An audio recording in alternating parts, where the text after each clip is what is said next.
Você já me ouviu aqui falando por diversas vezes de que não há eleição, há seleção. E que os senhores do mundo, com sua batuta, rege a orquestra dessa eleição em todos os países que estão sob o seu domínio, inclusive o Brasil. Pois bem, nós já falamos aqui também que Lula, o presidente da República, ele não era, na verdade, o escolhido, o selecionado aqui no Brasil.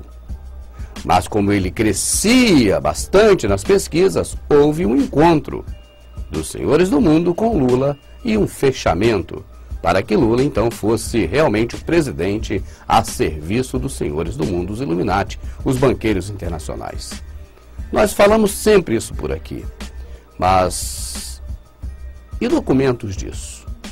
Se procurarmos um documento assinado por eles, um contrato feito com Lula, nós não vamos encontrar, porque na política não se faz contratos desse tipo. Apenas se olham olho no olho ou olhos nos olhos e se aperta a mão. Esse é o compromisso. Na política é olho no olho e aperto de mão, em muitas das vezes que se faz um acordo político.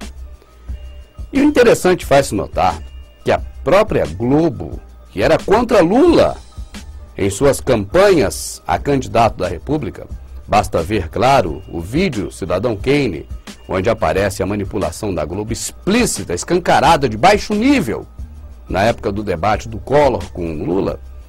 A Globo, dessa vez, tomou uma queda, porque Lula crescia nas pesquisas e sua eleição era inevitável.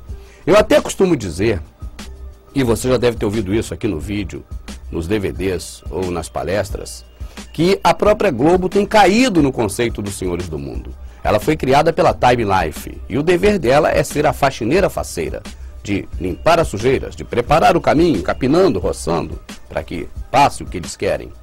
E nessa do Lula, a Globo falhou mais uma vez, como falhou no desarmamento, e como falhou outras vezes também, e como tem falhado perante os senhores do mundo. Daí, claro, abrindo um parênteses, a preocupação da Globo com a audiência da Record, não por ser uma emissora de qualidade, tal, não. Não é esse o detalhe, não é essa a essência. A essência é porque hoje a Record agrada mais os senhores do mundo do que a Globo. E a Globo tem medo de perder a banca, de ser aquela responsável por manter as coisas em ordem, entre aspas, essa ordem, aqui no Brasil, em favor dos senhores do mundo. Mas fechando parênteses e voltando para o Lula, o que acontece? Havia o Lulômetro, que era como os senhores do mundo lá fora avaliavam o Lula na época da eleição, da sua campanha. Porque crescia a intenção de voto do brasileiro no Lula. E a sua eleição era inevitável. Daí, você lembra de um termo antigo aqui no Brasil? O Risco Brasil, onde os investidores americanos, internacionais, quem são eles? Quem são os investidores internacionais? Você sabe muito bem que são os senhores do mundo, a elite global. Estavam com medo de continuar investindo, explorando o Brasil, porque o risco Brasil crescia na medida em que Lula estava para chegar à presidência. E precisava de alguém para poder fazer esse contato entre Lula e os senhores do mundo. Eu não tenho aqui como dizer com todas as letras, nem afirmar, que Fernando Henrique Cardoso foi o mentor disso. Mas é bem possível, já que ele fazia parte e faz até hoje do Clube de Roma e é uma pessoa diretamente ligada às fundações dos senhores do mundo, como diz o livro Quem Pagou a Conta, que ainda você encontra nas livrarias. Bem, seja Fernando Henrique Cardoso ou não, a pessoa que interligou Lula aos senhores do mundo, mas com certeza que tem os agentes. Existem aquelas pessoas que são os lobistas, que muitos chamam de aspone, que até mesmo é a sigla para uma palavra, uma terminologia feia, chula, que eu não vou aqui explicar. Mas qual é a verdade oculta disso tudo, Rubens? Eu não entendi ainda. Bom, vou mostrar para você. Nós vamos entender juntos. Nós falamos as coisas aqui e muita gente não dá crédito em algumas delas, porque as provas, na verdade, não são assinadas, como em todo caso da política, em que olha-se no olho e aperta-se a mão. Não. Não tem assinatura, não tem contrato, não tem cartório. São apenas coisas feitas de homem para homem na política. Assim que eles fazem. E é claro, precisava de um desses agentes lobistas para ser o contato-chave entre Lula e os senhores do mundo. E nós temos a prova disso nas entrelinhas. Mas temos.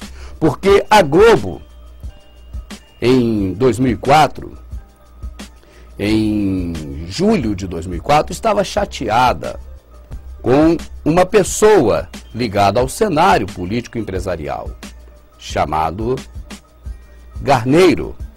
E a Globo então pegou a sua revista Época, naquela época, em 2004, e fez uma reportagem falando a respeito da época da eleição de Lula para bater, para falar mal, para de alguma forma defamar, né, ou tirar de circulação, não sei como, mas para poder ir contra esse homem chamado Garneiro. Era uma matéria para defamar o Garneiro, vamos dizer assim.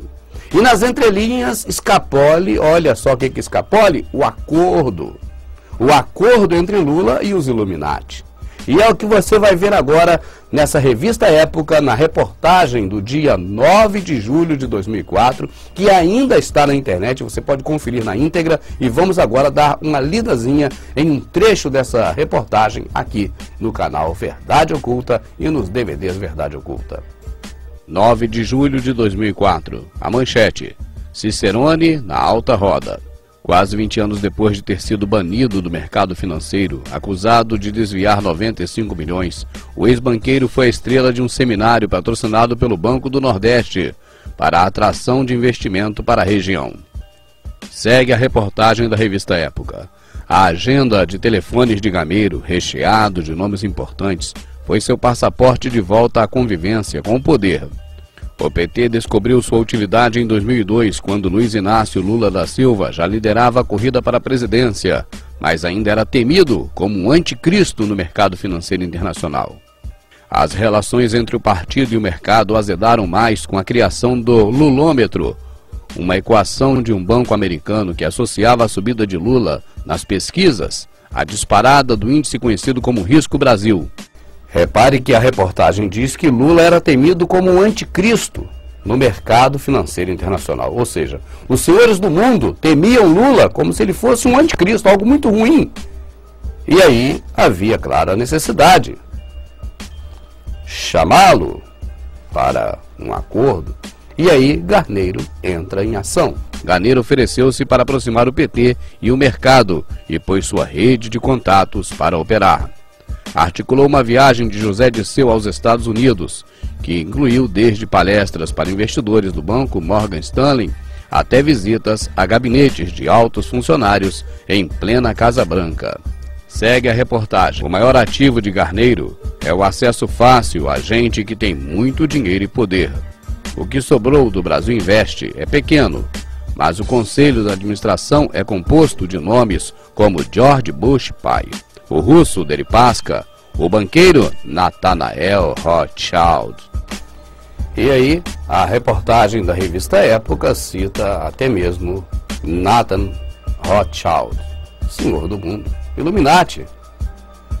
E para poder defamar de alguma forma, ou denigrir a imagem desse Garneiro, desse homem, a Globo acabou nas entrelinhas dando uma informação preciosíssima e demonstrando que realmente aquilo que nós falamos tem provas. Lula fechou com os Illuminati já naquela época e por isso é hoje o garoto propaganda da nova ordem mundial.